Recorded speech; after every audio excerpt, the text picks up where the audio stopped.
Hey y'all, it's Michelle from the Hudson Family Homestead. Well, I was looking at my calendar on my phone. Today is Monday, September the 12th, 2022, and today, 13 years ago, I rededicated my life to the Lord, and it was a more deeper meaning than ever before. I don't know about a lot of followers of Jesus, but with me, I first gave my life to Jesus when I was 8 years old, kneeling at the bed in my home with my dad, leading me to the Lord. We both kneeled by the side of his bed. I was 8 years old, living in Smyrna, Georgia, in the third grade. And then when I was 12 years old, I got baptized, and then I rededicated my life to the Lord when I was 22 or 23 years old, but it was still a head knowledge. It wasn't a heart knowledge. I also rededicated my life to the Lord when I was right before my husband and I got married in 1997, and again, still just a head knowledge. Thinking religion, following rules, thinking I had to do things a certain way, and I still didn't grasp it. Not until we moved to the coast here permanently back in 2009, and 2007, and then in 2000 I was starting, I rededicated my life to the Lord, but it was still a head knowledge. I was reading my Bible every day, renewing my mind, and renewing my mind with the Word and going to church. But God got a hold of me, and I went down to the altar and actually, and then got up and professed in front of the church. At the time, we were going to Fellowship Baptist Church, and I professed to the congregation that I had rededicated my life to the Lord, and I really wanted to get baptized again, because I really, at that, it's like, which I had gotten rebaptized again, and when I think I was 22 or 23 when we first moved to North Carolina, me and the boys' dad, and I went to the Lumber River, and got baptized there, so that was special to me too, being baptized in the river.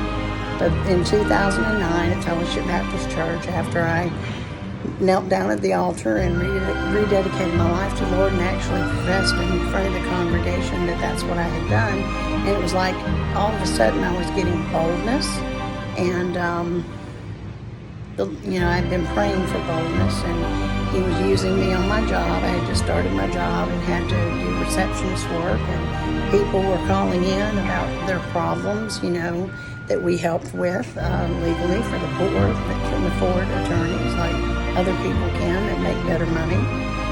And so as I was on the phone with them, and especially those types of cases we couldn't handle, and they were just in fear, well, I can't afford an attorney. A lot of them I'd talk to them, especially if I had something in common, which a lot of the types of cases I did. Foreclosures, lost a home to foreclosure.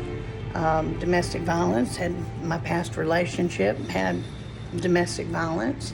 Been unemployed, couldn't get unemployment. My husband went through that.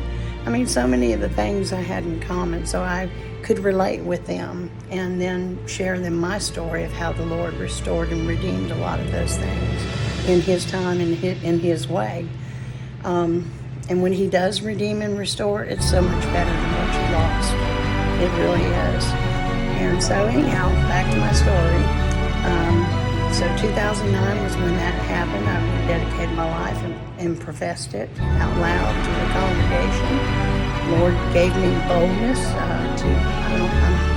I'm not scared or ashamed. I wasn't really ashamed. I just didn't have the boldness to do so. I was timid, about praying with people on the street, for what people would think of me. And so anyhow, but I wanted to be baptized again, so I was in the church. But when I came up out of the water for the first time, it was a a symbolism of the old man, the old me going down and the new man coming up.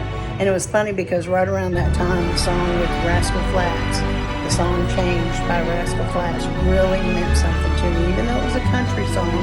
You know, it was talking about how, you know, they were, whoever wrote the song, probably one of the Rascal Flatts boys, talking about how they'd been changed. And they came up out of the water. I can't remember. If you don't know it, listen to it. It's an old, beautiful song, Changed by Rascal Flatts. So yeah, that was in 2009. So spiritually, you know, it became a heart knowledge and not just a head knowledge. It wasn't religion anymore where I follow rules and feel like I've got to do things just so or perfect. If I don't get to read my Bible one day, it's okay. God understands, and it's not going to keep me from going to heaven. It doesn't cause me to lose my salvation, because it's not religion anymore. It's a relationship. It's a heart knowledge, not just a head knowledge about who Jesus was, but it's a heart knowledge of actually knowing him intimately and having and desiring that relationship daily. And yeah, we have our seasons. I've gone through a drought, a season of walking in the wilderness. But I feel like I'm finally coming out of that wilderness that I've been in for the past 6 or 7 years. It's been a hard time, but God has seen me through, and I've trusted in him and kept the faith. But anyhow, yeah, so happy birthday to me, my spiritual heart knowledge birthday of my relationship with Jesus, Yeshua. All right, y'all be blessed, be encouraged. I love you, but remember, Jesus loves you so much more. All right, bye, guys.